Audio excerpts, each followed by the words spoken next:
Olá pessoal, bom dia, sejam bem-vindos ao Power Morning, a nossa manhã especial aqui, a nossa série de 12 estudos sobre a série bíblica do Gênesis, onde a gente está passeando ali pelas Sagradas Escrituras e extraindo dali força e energia e poder para a gente começar bem o nosso dia, para a gente trilhar o nosso caminho, para a gente seguir a nossa jornada aí e receber de Deus ali poder do alto e estratégias também, um GPS, um mapa, né, uma orientação ali, um roteiro de viagem para a gente poder mergulhar nesses assuntos maravilhosos, ok?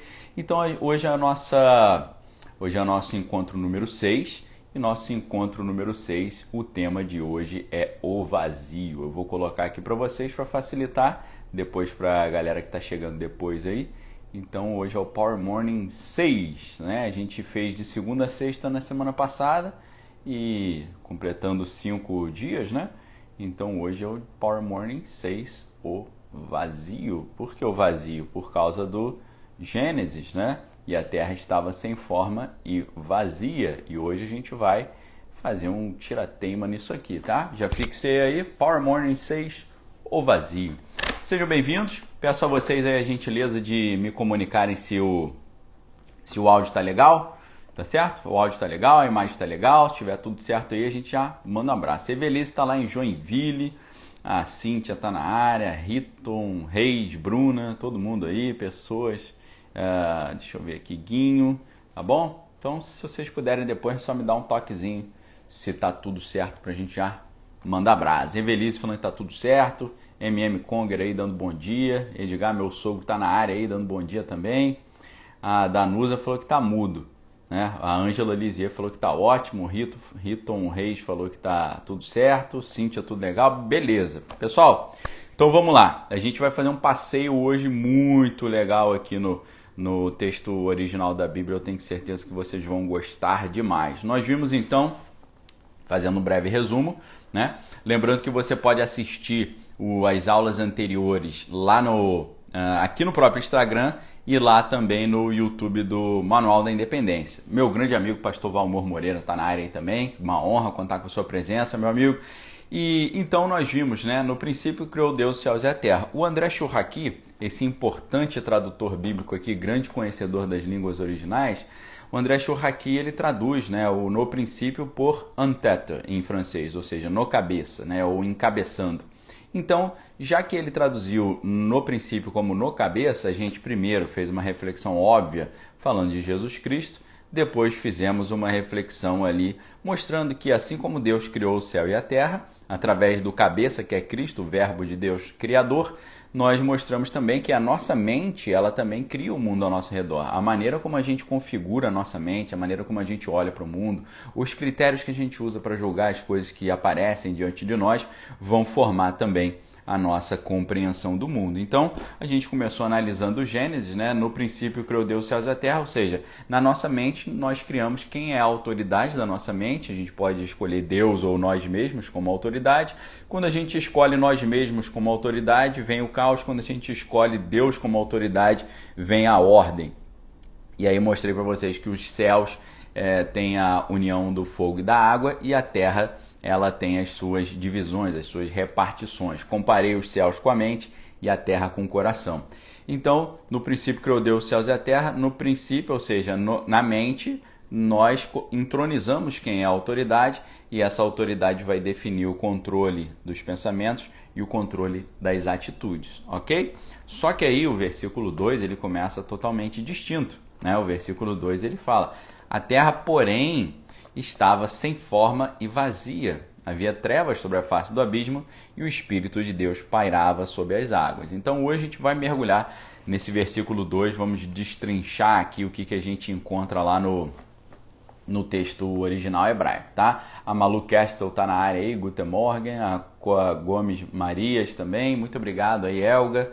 Sejam bem-vindos aqui ao nosso Power Morning, tanto aqui no Instagram quanto no YouTube do Manual da Independência. Então, o que é interessante, né, é que quando a Bíblia fala a terra estava sem forma e vazia, tem um mistério aí, né? Tem um detalhe aí que a gente tem que prestar atenção. Por quê?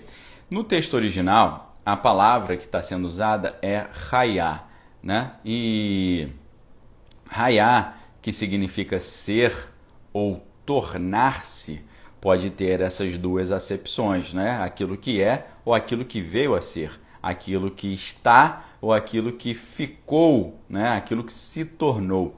Então, a gente pode fazer uma interpretação aqui dizendo que a Terra ela se tornou sem forma e vazia. Alguma coisa tornou a Terra sem forma e vazia, tá? Eu não sei o que tornou a sua terra sem forma e vazia. Eu não sei se foi um relacionamento mal sucedido. Eu não sei se foi um empreendimento financeiro também mal sucedido.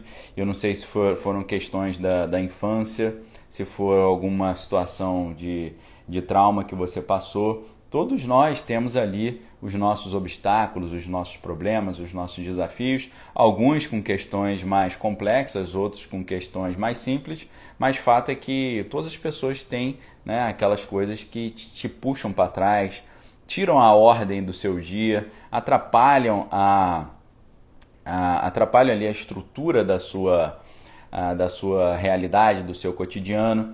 Então, o que é interessante é que a gente perceber que se aqui no Gênesis 2 a terra está se tornando sem forma e vazia, mas Deus restaura a ordem, a gente vai extrair daqui também dicas para como nós possamos restaurar a ordem na nossa terra, na nossa vida, ok? Então, pessoal, vejam que o fato da Terra estar sem forma e vazia é a implementação da confusão, é a implementação do caos, é a implementação da desordem. E aqui Deus vai restaurar a ordem e caso você esteja com alguma dificuldade, algum problema, receba dessa reflexão hoje a estratégia, os insights bíblicos para você restaurar a ordem na sua vida financeira, na sua vida sentimental, na sua saúde física ou emocional. Então pegue aí essas orientações, fiquem atentos, ok? Quando a Bíblia fala sem forma, é muito interessante essa expressão, porque em hebraico é torro, tá? Tem gente que fala torru, mas quando você vê o pessoal lendo hoje, né, em hebraico, você vê que a entonação que eles usam é torro, torro vaborro, tá? Verhaaretz hayetá torro vaborro no hebraico, e a terra se tornou sem forma e vazia, né? A terra, porém, estava sem forma e vazia. No hebraico, Verhaaretz, V é o E, né? A conexão, a conjunção E, V, E, Haaretz, a terra, hayetá se tornou ou apareceu torro vaborro, e a terra se tornou sem forma e vazia. Só que o interessante é que a expressão sem forma, traduzido do torro, é muito curioso, porque essa palavra torro, ela aparece, por exemplo, em 1 Samuel 12, 21 e também em Salmos 45, 18. Em Salmos 45, 18, ela é traduzida como caos. Porém, em 1 Samuel 12, 21, ela é traduzida como vaidade. Olha que interessante. A terra, porém, se tornou sem forma. A terra, porém, se tornou caótica. A terra, porém, se tornou vaidade. Ou seja, uma das grandes coisas, traduzindo para a nossa vida cotidiana, que fazem a terra se tornar caótica, que fazem a nossa vida se tornar caótica, que fazem o nosso coração se tornar caótico, que fazem o nosso cotidiano ficar confuso, a nossa vida ficar cheia de obstáculos, a gente não vê saída. Uma das coisas fundamentais que trazem isso, infelizmente, é a vaidade. E a gente sabe que a vaidade é um sentimento, é uma postura completamente contrária aos preceitos bíblicos, né? Uma vez que Jesus falou, sejam mansos e humildes, assim como eu sou manso e sou humilde. Ou seja, primeira estratégia aqui, o que causa desordem na nossa terra? Vaidade, orgulho, arrogância, autossuficiência, todos esses sentimentos assim de engrandecimento do eu, tá certo? Agora, a solução para isso é o quê? É você retirar a vaidade, tá certo? Transformar a vaidade numa humildade. Existem centenas, talvez milhares de versículos bíblicos que nos ensinam a importância da humildade, né? Nós vemos sempre que nas escrituras o cumprimento daquela palavra que diz que Deus abate o orgulhoso e exalta o humilde, né?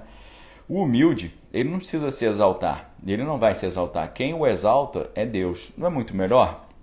A gente sabe que Jesus fala que se alguém dá testemunho de si próprio, esse testemunho é falso, né? Porque você está falando, vejam como é que eu sou bom, vejam como é que eu sou legal, vejam como é que eu sou capaz, vejam como é que eu sou qualificado, vejam como é que eu sou inteligente, vejam como é que eu sei das coisas, vejam como é que eu sou glorioso, né? Me elogiem, louvem a mim, né? Mandem parabéns para mim, né? Curtam as minhas coisas, façam isso, façam aquilo. Infelizmente, nós vivemos numa era que a gente falou em outras aulas, né, dos 3 estilos de vida para Aristóteles, né, os 3 bios aristotélicos lá na Ética Nicômaco. A gente falou que Aristóteles separava a vida do homem em 3 ambientes, né? O bios apoláusticos, que é a vida pela satisfação, pelo prazer; o bios teoréticos, que é aquela vida contemplativa, de você ficar meditando sobre a vida; e o bios políticos, que tem a ver com a vida política, não no sentido de política partidária, mas no sentido de administração do poder, né? O gerenciamento dos jogos de poder. E eu disse para vocês que o professor Muniz Sodré escreveu um livro chamado Antropológica do Espelho. Nesse livro Antropológica do Espelho, ele acrescenta mais um bios aos 3 de Aristóteles, ele acrescenta o bios midiático, né? Seria a maneira como a pessoa se coloca nesse ambiente das mídias sociais ou das redes sociais, né? Tanto como as mídias tradicionais, né? Rádio, TV, cinema e por aí vai, mas também no nosso contexto hoje, as mídias sociais. E aí é claro que todos nós sabemos que nem sempre aquilo que a gente vê nas mídias sociais é a realidade da pessoa, né? Muitas vezes nós vemos que é uma fachada, uma figuração, né? Um espetáculo, né? Uma maquiagem. Eu mesmo uma vez estava olhando as redes sociais, aí vi um casal famoso, né? Um pessoal ali bem famoso, e aí tava uma foto do cara com a família, com os 2 filhos novinhos, abraçado com a esposa, beijando a esposa. E aí eu olhei e falei, poxa, que legal, né? Um pessoal assim da mídia, né? Famoso e tal, jovens. Então, poxa, que referência legal, né? De família, né? Que bom que tem pessoas assim que estão na mídia que podem dar uma boa referência, né? Na mesma semana saiu a notícia que eles estavam se separando, né? Então eu falei, poxa, caramba, né? Como é que a gente olha a foto e a foto... Eles estavam super felizes na foto, né? Não sei se a foto era antiga, mas provavelmente não expressava a realidade deles no presente momento, uma vez que logo depois eles eles se separaram. Então, pessoal, quando a gente fala de vaidade, hoje a gente vive muito em cima da vaidade, né? Muito em cima do mostrar, né? Do parecer, do exaltar as suas próprias qualidades, exaltar os seus próprios, suas características positivas, né? Agora, não é muito melhor quando alguém faz isso por você, não é muito melhor quando Deus faz isso por você, do que você fazer sobre si mesmo? Obviamente, é muito melhor, inclusive é bíblico, né? A Bíblia fala que aquele que se exaltar será humilhado, porém aquele que se humilhar será exaltado. Não é muito melhor ser exaltado por Deus do que pelos homens? Não só ser exaltado, não é muito melhor agradar primeiro a Deus do que os homens, né? A Bíblia fala, convém agradar primeiro a Deus do que os homens. Vaidade é uma questão de prioridade, né? Você está priorizando quem? Você ou Deus? Né? Quem é o melhor na sua vida, você ou Deus? Quem é a fonte de toda a vida, sucesso, conquista, saúde, glória, prosperidade?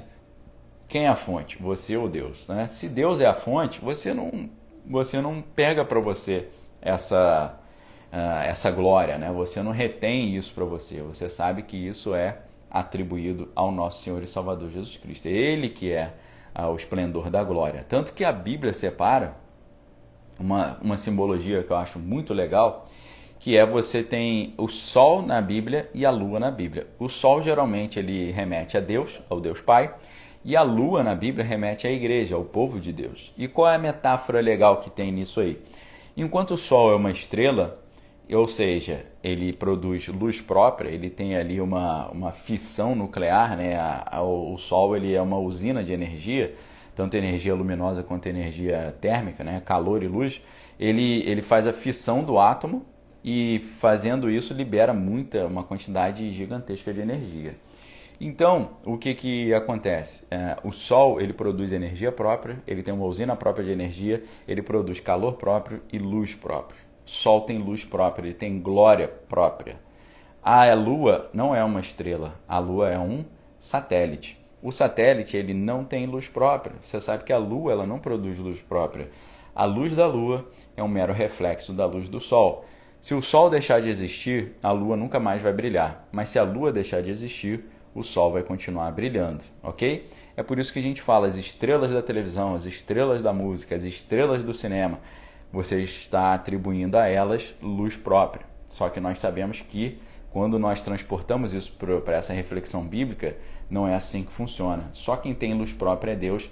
Nós como povo de Deus, nós como igreja, nós meramente refletimos a luz que Deus lança sobre nós. Ou seja, nós não podemos nos gloriar nessa luz, porque essa glória é do Senhor, não é nossa. Nós apenas refletimos a glória. Se a gente começar a achar que essa luz é nossa, o Sol vai parar de mandar essa luz para nós, né? Infelizmente, quantas pessoas, né, começaram a achar que tinham a sua luz própria e isso não terminou nada bem, né? Não foi nem um pouco legal. Então, fica essa reflexão para vocês. A Terra estava sem forma, ou seja, vazio, vaidade, orgulho, caos.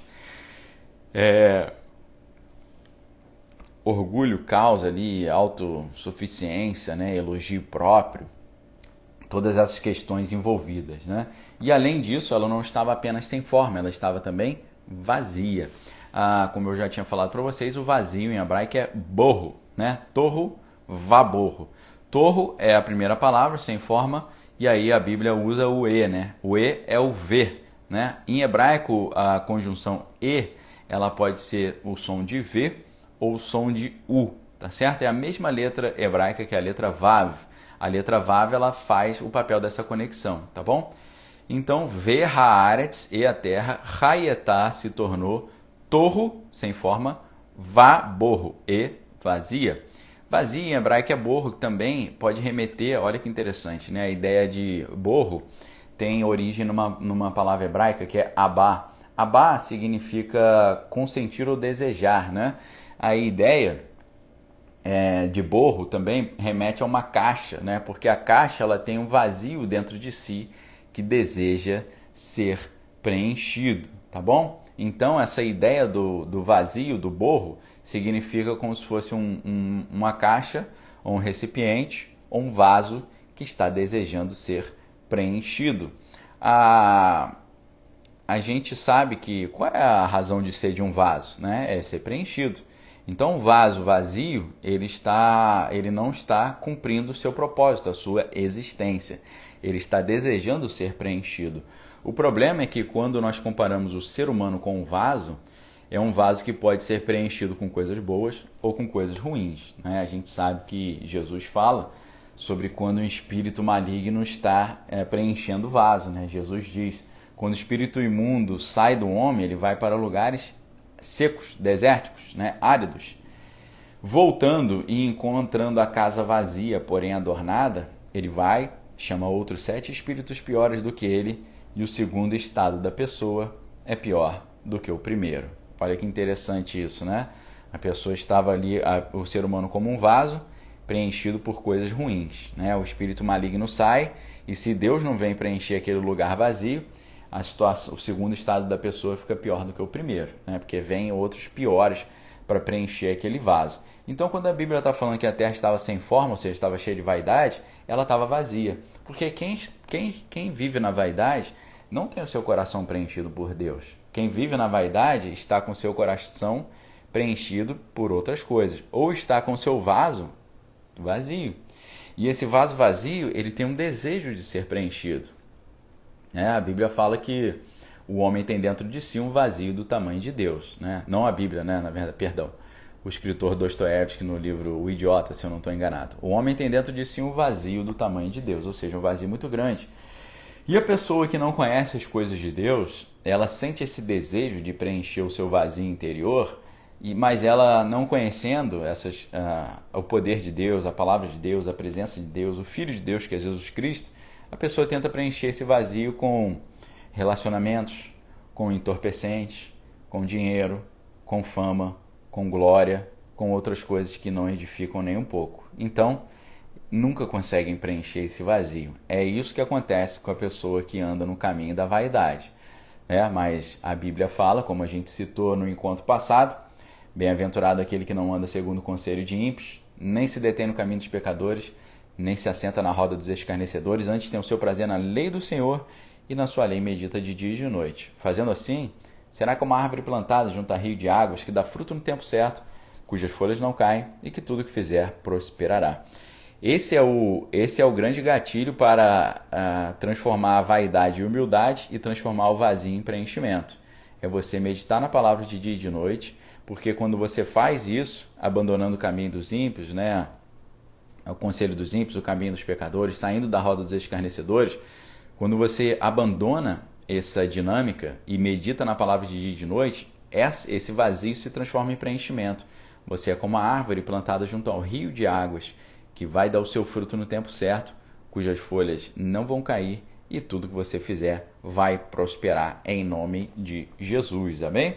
Sem falar que, segundo o especialista, o Adam Clarke, o Adam Clarke é um comentarista bíblico muito antigo, ele diz nos seus comentários bíblicos que as expressões torro e borro teriam origem em deusas sírias e egípcias do caos, Teut ou Tiamat e Baal. Ou seja, na hora que a terra estava ali naquela condição de vazio, Deus precisava vencer as divindades ali do caos. As divindades do caos aqui que a gente está vendo é a vaidade e o desejo. A vaidade, ela gera um desejo de aparecer, desejo de ser maior, desejo de crescer, desejo de conquistar. Só que são desejos que não são estimulados pela Bíblia. Quando você é cheio de Deus, você tem desejo de anunciar a palavra, de ganhar almas, de anunciar o ano aceitável do Senhor. Já quando você tem o seu coração vazio e sem forma, cheio de vaidade, você tem desejo de exaltar-se a si mesmo, viver a busca desenfreada pelo prazer, pela satisfação. E a gente sabe que isso não preenche ninguém. Basta você ver a parábola do filho pródigo. O filho pródigo quis preencher o seu desejo de curtir a vida adoidado. Você sabe que terminou muito mal, ele disputando ali a comida dos porcos. Veja que situação. Mas, o que ele fez? Ele fez aquilo que em hebraico se chama shuv, ou techuvá. Ele fez o retorno. Ele se arrependeu. A palavra techuvá tem a ver com o retorno e tem a ver também com arrependimento. Significa uma virada de 180 graus, você está vindo para lá, você vai para o outro lado, você muda o caminho, você muda a rota, muda a mente, muda o comportamento, muda a rota. Estava indo para o caminho que aos olhos dos homens são bons, mas que conduz à perdição, você volta e passa a trilhar o caminho da salvação, que é a salvação, no final das contas, é exatamente esse caminho de retorno que o filho pródigo fez, o retorno para a casa do Pai. Esse é o caminho da salvação propriamente dito, voltarmos para a casa do nosso Pai, de onde a gente realmente saiu. Jesus fala sobre isso em João 14, ele fala, não se turbe o vosso coração, creiam em Deus e creiam também em mim. Na casa de meu Pai há muitas moradas, se não fosse assim eu não teria dito que eu vou preparar um lugar. Se eu for preparar um lugar, eu voltarei para que onde eu estiver, estejais vós também, tá certo? Então, o retorno para a casa do Pai. Quando a gente tem o nosso coração vazio, a gente quer preencher os nossos desejos com coisas passageiras.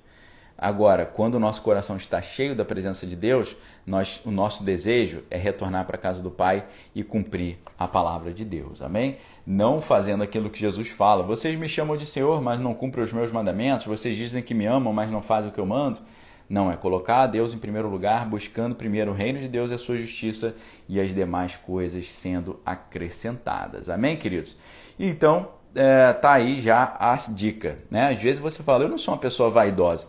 Às vezes não é uma vaidade de você assim ficar se exaltando, um cara que está querendo ser sempre mais bonito, mais forte, uma menina que está sempre pensando na sua imagem. A vaidade não é apenas isso. Vaidade é simplesmente quando você não coloca Deus em primeiro lugar. Quando você não tira dele as referências, quando você não pega com ele os conselhos, quando o seu quadro de referências não parte de Deus. Isso já é a vaidade, tá certo? Isso já é você estar dentro de um quadro de vaidade. E assim você vai ter desejos de satisfazer a sua vontade e não a vontade de Deus. Veja que torro pode significar vaidade e borro pode significar desejo, ou seja, vaidade e desejo. Se você não tem se você controla a sua vaidade, sabendo que Deus é maior e ele é manso e humilde, e os seus desejos são os desejos do Senhor, você resolve o caos na sua vida rapidamente, ok?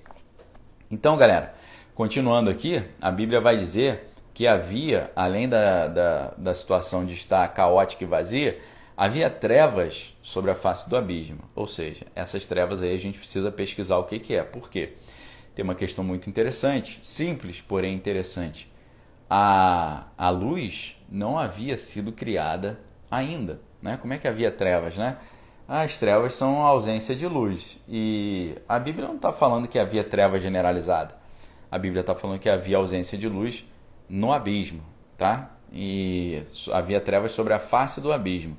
Então, é muito provável que essas trevas sejam algo espiritual, tá certo? Seja não uma ausência de luz física, seja uma ausência de bondade, seja uma malignidade ali impregnada.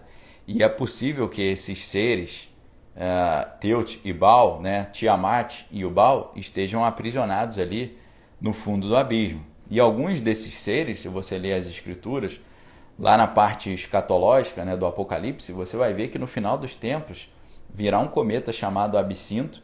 Esse cometa cairá sobre a Terra e ele vai perfurar o poço do abismo e vai liberar seres abissais e ancestrais que estavam presos ali dentro. Entre eles, algumas entidades ali muito horrorosas, né? Aqueles seres com asas asa de gafanhoto, ferrão de escorpião, cabelo de mulher, né? Então um ser bem feio. Mas além disso também o príncipe do abismo, né? Que é o Apolion ou Abaddon. Então a gente vai ver que esses seres do caos que estavam aprisionados ali, pode ser que eles sejam liberados lá no futuro, né? E eu não sei se você, talvez eu encontre algum jovem aí nesse momento, mas eu não sei se você lembra os Cavaleiros do Zodíaco, né? Aquele desenho que a garotada toda assistia quando era jovem, lá na década de 90, né? Nos Cavaleiros do Zodíaco, eles tinham também um ser desse maligno, né? Que estava preso eternamente ali numa caverna, né? Num poço. E quem tomava conta para que esse ser não escapasse era o tal do Mestre Ancião, né? O Mestre Ancião é um cara que tinha centenas de anos porque ele dominava uma técnica de bater o coração acho que só uma vez por ano, né? Então ele não envelhecia. Isso aqui, mal comparando, existe uma equivalência, uma vez que essas entidades estão aprisionadas ali no abismo, por isso tem trevas sobre a face do abismo, e o Espírito de Deus ele está pairando sobre a face das águas, ou seja, o Espírito de Deus está ali como uma tampa, como um segurança, como um monitor de olho para que esses seres do caos não fujam do seu aprisionamento. Então, como é que Deus aqui está transformando a terra sem forma e vazia numa terra em ordem? Primeiro, ele teve que pegar essas entidades do caos e prendê-las no abismo, tá certo? Como a gente faz isso na nossa vida prática? A gente começa a controlar os nossos desejos, a gente começa a mudar a nossa prioridade, a gente enche a nossa mente, o nosso coração da palavra de Deus. Eu já disse para vocês, Salmo 119, 9, como poderá o jovem purificar o seu caminho? Salmo 119, versículo 11, escondi a tua palavra no meu coração para não pecar contra ti. Quando a gente esconde a palavra de Deus no nosso coração, nós como um vaso, assim como Jesus falou sobre Paulo, né? Este é para mim um vaso escolhido, né? Por que Deus está falando isso sobre Paulo? Esse é para mim um vaso escolhido. Porque Deus escolheu o vaso, Paulo, e queria enchê-lo do seu espírito, né? E Paulo foi cheio do espírito e realizou muitos sinais, prodígios e maravilhas e foi ali um grande disseminador da palavra. Talvez toda essa parte ocidental do mundo aqui, a gente não conheceria a Bíblia e Jesus não fosse Paulo, né? Uma vez que Paulo chegou aí a Roma. Alguns versículos bíblicos indicam, inclusive, que Paulo chegou aí à Espanha. Então Paulo ele evangelizou uma boa parte da Europa e do mundo ocidental que nós conhecemos, né? Então vocês vejam como é que Deus escolheu um vaso e através de um único vaso escolhido, que foi cheio do Espírito Santo, Deus fez milagres, prodígios, sinais e maravilhas ali impressionantes, tá certo? Então, galera, olha que interessante, né? Como é que Deus restaura a ordem? Ele pega essas entidades do caos e aprisiona. A gente precisa aprisionar os nossos desejos impuros, a gente precisa aprisionar a nossa vaidade, a gente precisa aprisionar nosso orgulho, a gente precisa aprisionar nossa autossuficiência, a gente precisa aprisionar os frutos da carne, que são a vaidade, que são ali a porfia, a dissensão, as disputas, né? Ficar no espírito de competição desenfreada. Claro que competir é muito bom, né? Todos crescem com a competição, mas quando o cara é consumido pelo espírito competitivo, né? Espírito de emulação, espírito de competição, ele vai ficar completamente preso e escravo daquilo, né? E a Bíblia diz que daquilo do qual o homem é vencido, ele se torna escravo, né? De quem o homem é vencido, ele se torna escravo. Nas batalhas antigas, no mundo antigo, sempre que um exército perdia, quem perdia virava escravo, né? E a Bíblia compara isso com o mundo espiritual. Quando no mundo espiritual as coisas, os pecados, eles te vencem, os mais diversos tipos de pecado, desde a arrogância até coisas mais delicadas, quando você é vencido por aquilo, você não consegue resistir, você se torna escravo daquilo, aquilo te domina. E é por isso que Jesus nos ensina: resistir ao diabo e ele fugirá de vós. Mas ele está lá, sempre lá, dizendo a mesma coisa que falou para Jesus em Mateus 4. Ele vem e fala: olha, veja todos esses reinos da terra, com a sua glória, a sua majestade, o seu poder. Todo esse reino, toda essa glória, todo esse poder, todo esse dinheiro, toda essa fama, toda essa bajulação, toda essa babação de ovo, eu te darei se prostrado me adorares. Ou seja, o que o inimigo está dizendo: se você andar comigo, andar na ótica da vaidade, da arrogância, da autopromoção, do marketing pessoal, ali da exaltação própria, se você andar comigo, eu vou te dar isso tudo, né? Só que Jesus fala o quê? Arreda de Satanás, porque só o Senhor teu Deus adorarás e só o Senhor teu Deus servirás. Ou seja, quem você adora, você serve. Se você adora a si mesmo, você está servindo a si mesmo, no final das contas, ao inimigo. Se você adora o dinheiro, você está servindo a Mamon. Se você adora a fama, você está servindo a sua própria vaidade. Agora, se você adora a Deus, você não quer receber apenas. Você quer primeiro entregar. Você vive o que Jesus ensina em Lucas 6,38. Dê e de volta você terá a medida recalcada, sacudida e transbordante, e generosamente vos darão. Em vez de você pensar só em proteger a sua vida, você quer ajudar os outros a encontrar o caminho da salvação. Inclusive, Jesus nos ensina: aquele que quiser salvar a sua vida, perdê-la-á, mas aquele que perder a sua vida por mim, este sim há de salvá-la. Tá certo? Então vejam como é que a dinâmica do caminhar com Deus é completamente invertida, é completamente o contrário daquilo que o mundo nos ensina. O mundo nos ensina que para ter muito você tem que acumular muito. A Bíblia ensina: quanto mais você dá, mais você tem. O mundo ensina que para você viver muitos anos você tem que ficar super escondidinho e protegidinho. A Bíblia já fala: quem quiser salvar a sua vida, perdê-la, mas aquele que perder a sua vida por mim, esse sim é de salvá-la. O mundo ensina que você precisa fazer o seu marketing pessoal, se vender, estar em bons relacionamentos, fazer o seu network, promover o seu próprio trabalho, exaltar as suas qualificações para você ser exaltado. A Bíblia já diz que quem se exaltar será humilhado, porque quem se humilhar, esse sim será exaltado. Veja que é uma dinâmica completamente inversa da dinâmica mundana. Tá certo? Então, quando a Bíblia fala que há trevas sobre a face do abismo, é porque as entidades, as forças do caos estão presas ali no abismo. E a gente tem que prender essas forças.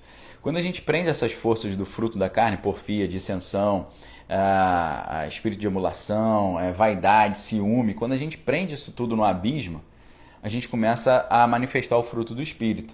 A gente deixa de andar no conselho dos ímpios, seguir no caminho dos pecadores, se assentar na roda dos escarnecedores, a gente começa a ter o nosso prazer na lei do Senhor e na sua lei a gente medita de dia e de noite. Aí a gente é como uma árvore plantada junto a rio de águas, que dá fruto no tempo certo, cujas folhas não caem, que tudo que fizer prosperará. Ou seja, quando a gente prende as forças da vaidade, a gente prende as forças do caos. Prendendo as forças do caos, a gente começa a frutificar. A nossa vida muda completamente. Nós nos tornamos como uma árvore que está plantada ao lado do rio da palavra de Deus. E esse rio da palavra de Deus nos manda os nutrientes necessários para a gente poder ter uma vida saudável, seja em todas as áreas, financeira, sentimental e saúde física também e emocional. Tá certo? E aí, que trevas são essas, né? A Bíblia chama essas trevas de Rosher, tá certo? Rosher. Rosher em hebraico vem de Rashak, que significa esconder ou confundir. Olha só, a grande característica das trevas aqui é o seu poder de confusão. O que significa confusão? Confusão significa fusão. O que é fusão? Fusão é mistura, é você misturar duas coisas distintas. Confusão é você misturar tudo junto. Coisas boas com coisas ruins, coisas de Deus com coisas do inimigo, coisas abençoadas com coisas amaldiçoadas. O inimigo, ele é o mestre da confusão, ele é o mestre do engano. Basta você ver que a Torre de Babel, né? Babel significa confusão, porque ali Deus confundiu as línguas, né? Houve aquilo que os romanos chamavam de confusio linguarum, né? A confusão das línguas. A gente sabe que Bab é torre, El é Deus, né? Ou naquela época Ilu, divindade babilônica.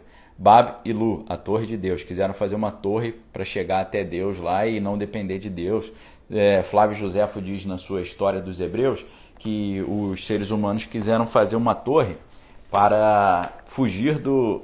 Deixa eu pegar aqui para vocês, espera aí. Não sei se você conhece esse aqui, ó. A História dos Hebreus, Flávio Joséfo. Flávio Joséfo diz que a intenção de Nimrod na hora de criar a Torre de Babel eram três, né? A primeira era fugir de um novo dilúvio, tá certo? Que a torre era tão alta que se tivesse um outro dilúvio eles não iam perecer. Segundo, era chegar até o céu por meio da torre para atingir o objetivo último, que era chegar até o céu e matar Deus, se vingar de Deus, né? Ele falava, eu sou o homem, eu sou o cara, né? Ele falava, I am, né? Eu sou. Ele dizia isso. Ele achava que ele ia rivalizar com Deus. E ele tentou fazer esse projeto de chegar até o trono de Deus e vingar a humanidade que sofreu no dilúvio. Só que aí, né, Deus falou, desçamos e confundamos a língua deles, né? Ou seja, desçamos quem, né? Tem gente que acha que é o conselho celestial, né? Deus e os anjos. Nós que somos cristãos já entendemos que ali está se tratando de Deus, o Pai, o Filho e o Espírito Santo, né? A Trindade. Então, a grande característica das trevas é a confusão. É você achar que está fazendo uma coisa boa, mas não é uma coisa ruim. É você achar que está no lado certo, mas você está no lado errado. É exatamente a trilha, o caminho, a rota que o apóstolo Paulo estava seguindo. O apóstolo Paulo estava completamente convicto que ele estava fazendo bem, indo para cima dos cristãos, né? Reprimindo os cristãos. Ele estava totalmente convicto de que ele estava fazendo a vontade de Deus. E quantas pessoas hoje não acreditam que estão fazendo a vontade de Deus, mas na verdade estão desagradando a Deus? Quantas pessoas? Aí você fala, Daniel, como eu posso saber se eu estou enganado nesse sentido? Você precisa fazer o que o crente bereano faz, né? Paulo falou lá em Atos dos Apóstolos que ele ficou muito feliz com os cristãos de Bereia, porque os cristãos de Bereia conferiam na Bíblia tudo que Paulo estava ensinando. Então, o que eles faziam? Paulo falava, as escrituras dizem o seguinte, lá em Isaías não sei o que. Eles pegavam Isaías e olhavam. Mas a palavra de Deus diz, no profeta Samuel, diz o seguinte. Eles iam lá para ver se era isso mesmo. E Paulo falou, fiquei muito feliz, porque os cristãos de Bereia, tudo que eu falava, eles conferiam para ver se era assim mesmo. Então, você tem que conferir com a Bíblia o que você está fazendo da sua vida. Você precisa conferir com as Escrituras se você está caminhando no Evangelho bíblico ou se você está caminhando no Evangelho que você mesmo inventou, que você mesmo criou. No Evangelho que você pegou coisas do Evangelho, coisas de autoajuda, coisas de empreendedorismo, coisas de misticismo oriental, coisas de filosofias por mundo afora, misturou tudo e fez um evangelho todo misturado, né? Todo retalhado. É nesse momento que você precisa ver. Se a gente está na confusão, nós estamos nas trevas. Mas quando você está na ordem, você está na luz. Tá certo? Então, temos que ficar muito de olho aí para ver se essas trevas aí não estão fazendo parte. Tá bom? E a Bíblia fala, né, que havia trevas sobre a face do abismo. Né? Abismo também é uma coisa interessante, porque é curioso, né? A gente vê que em hebraico abismo é terrom. Terrom em hebraico vem da palavra hum. Hum significa um grande ruído como de um mar revolto, tá certo? Inclusive, essa ideia de mar em hebraico, o mar traz a ideia de confusão, né? Porque o yam é mar, né? E está diretamente relacionado com a palavra caos em hebraico, né? Yam é mar, yom é dia e maim é água, né? Então, por que em hebraico mar tem relação com caos? Porque a gente precisa perceber que o povo do Antigo Testamento não eram grandes navegantes. O local natural deles não era o mar, o local natural deles era a terra, era o deserto. Naquele local onde todo mundo acha que é o local sem vida, sem possibilidade de você sobreviver, que é o deserto, eles sabiam, eles tinham técnicas e conhecimentos de como sobreviver no deserto. Ou seja, o know-how deles era deserto.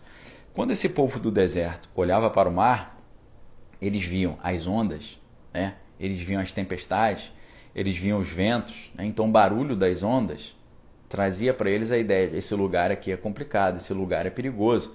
Veja o barulho das ondas, veja o caos que está instaurado, né? Você vê que quando o povo de Deus os apóstolos estavam no barco e veio uma tempestade, eles ficaram ali atônitos, achando que iam afundar, viram Jesus vindo, acharam que era um fantasma, porque eles acreditavam que o mar era um lugar de confusão, de caos e também habitado por espíritos malignos. Tanto que há muitos monstros marinhos na Bíblia, né? A gente tem o Raabe, alguns outros, né? O que aparece no livro de Jó também. O mar é um local ali de seres malignos, né? Principalmente ali no abismo, onde eles foram por Deus aprisionados para poder restaurar a ordem do mundo.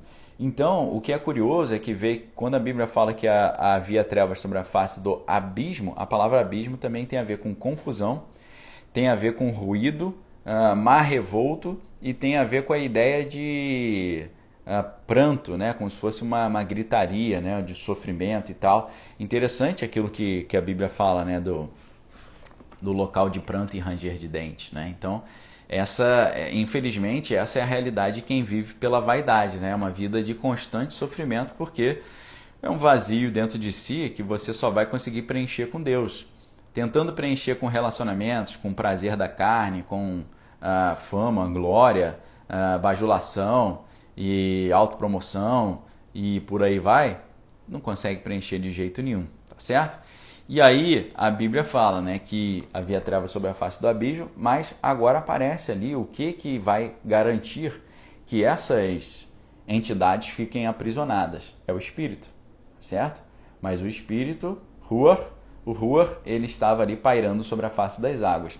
Sabe qual é a única força que vai conseguir fazer você frear esses instintos aí negativos humanos? A única força que faz o ser humano viver uma vida de santidade, a única potência que consegue fazer com que o humano consiga viver a santidade e controlar todos esses impulsos negativos, a única força que pode fazer isso é o Espírito Santo. Porque o Espírito é o vento que nos empurra no caminho, ok? Se a palavra de Deus é a seta que mostra o caminho, a palavra hebraica para lei é Torá. Torá vem da palavra seta, né? Uma seta que indica o caminho. Então, a Bíblia é uma seta que indica o caminho. Agora, o que faz você viver a Bíblia é o Espírito, porque o Espírito é aquele que empurra e conduz no caminho. É por isso que Mateus 4:1 diz: o Espírito conduziu Jesus ao deserto para ser tentado. Então, a Bíblia é o mapa, é a seta, é o GPS. O combustível é o espírito. O espírito que impede que as forças do caos tomem conta, que as forças do caos voltem à tona, que as forças do caos se tornem hegemônicas. É o espírito. É por isso que você precisa buscar e viver no espírito. A gente já falou que espírito em grego, né, está diretamente relacionado com a ideia de fogo, né? O João Batista falou: eu vos batizo com água, mas virá um após mim que é maior do que eu, ele vos batizará com o Espírito Santo e com fogo, né? Então o espírito na Bíblia está diretamente relacionado com fogo. Fogo em grego é pyros, dá origem à chama, né? Uma pirotecnia, e dá origem à ideia de purificar. O verbo purificar vem da mesma palavra grega para fogo. Então o fogo do Espírito ele purifica, ele faz com que você viva em santidade, ele te dá forças para você controlar esses impulsos caóticos da vaidade, tá certo? Então, a própria palavra ruach, né, que é a palavra para espírito, vem de rar. Rar significa viajar, caminho ou rotina. Ou seja, o Espírito de Deus, o vento, é aquilo que te empurra no caminho para você iniciar a grande jornada de retorno para a casa do Pai, tá certo? Então, galera, aí a Bíblia vai dizer que o Espírito ele estava pairando, tá certo? Ele estava ali, a expressão hebraica é merahefet. Merahefet vem de rahaf, que vem de haf. Haf significa cobrir, remetendo a um pássaro que está ali cobrindo o seu ninho, protegendo os seus filhotes. Então, olha que interessante, né? O Espírito pairava sobre a face das águas. O Espírito estava protegendo a humanidade que seria criada, estava protegendo o mundo criado, estava protegendo a Terra das forças do caos, tá certo? Antes de recriar a Terra, antes de estabelecer a ordem na Terra, tem que aprisionar as forças do caos. Você só consegue aprisionar as forças do caos com a força do Espírito Santo. Um cristão que não tem o Espírito Santo, ele não tem forças para vencer os impulsos do caos, tá certo? É o Espírito que faz isso. E então, o Espírito está ali cobrindo o abismo para impedir que essas forças venham subir e tomar conta. O curioso é que a palavra raf, que dá origem a esse verbo, né, merahefet, que é pairava, ele pode significar também inocente, né? Pois esse é aquele cujos pecados foram cobertos, né? A Bíblia fala que no Antigo Testamento a palavra kippur, que é perdão, ela vem de kafar, que é cobrir, né? Então a ideia de cobrir também é a ideia de perdoar. Quem tem os seus pecados cobertos está inocentado diante de Deus, né? A Bíblia fala, o apóstolo João: digo isso para que não pequem, mas se pecarem, temos um advogado, qual é Jesus Cristo, tá certo? Então, extremamente interessante, tá bom? E aí a gente vê, né, que o Espírito de Deus pairava sobre a face das águas, né? Água é muito interessante porque a palavra água ela está diretamente relacionada à ideia de palavra de Deus, né? Eu vos batizo com água, mas virá um após mim que é maior do que eu, ele vos batizará com o Espírito Santo com fogo. Então é muito interessante isso, porque a gente vê que o que freia essas entidades da vaidade e do caos lá no fundo do abismo é a água e o Espírito, a palavra e o fogo do Espírito. A Bíblia, né, o conhecimento das Escrituras e o fogo do Espírito.